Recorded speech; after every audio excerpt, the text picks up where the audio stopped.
নির্মাণে তারেক রহমান সাহেব ক্ষমতায় আসলে 31টি দফা দিয়েছেন, সেইভাবে দেশ পরিচালনা করতে সেই দফাগুলো আছে, আপনারা পড়ে সবাইকে বলবেন ধানের শীষে ভোট দিচ্ছি।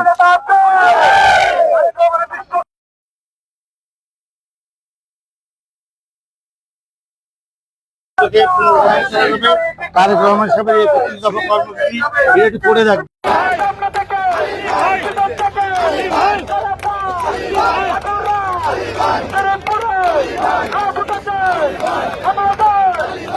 পরে তারেক রহমান সাহেবদের নেই।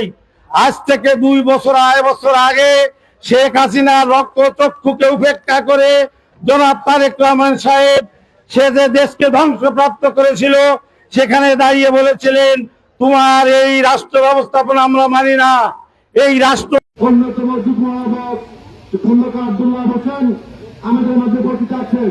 4 নং ওয়ার্ড বিএনপির সুযোগ্য নির্বাচিত সভাপতি জনাব কাঠি মল্লিক, বিএনপির বিপ্লবী সভাপতি জনাব দুহান আমিন আমাদের মধ্যে উপস্থিত আছেন। সাবেক সিনিয়র সভাপতি আপনাদের পার্শ্ববর্তী পার্লামেন্টের কৃষি সন্তান সাবেক ছাত্র এই দলের সাথে থেকেছেন, উনি জুলুম সহ্য করেছেন, হুলিয়া সহ্য করেছেন, কারাগারে গিয়ে দীর্ঘদিন জীবনযাপন করেছেন, তারপরেও উনি মাগুরা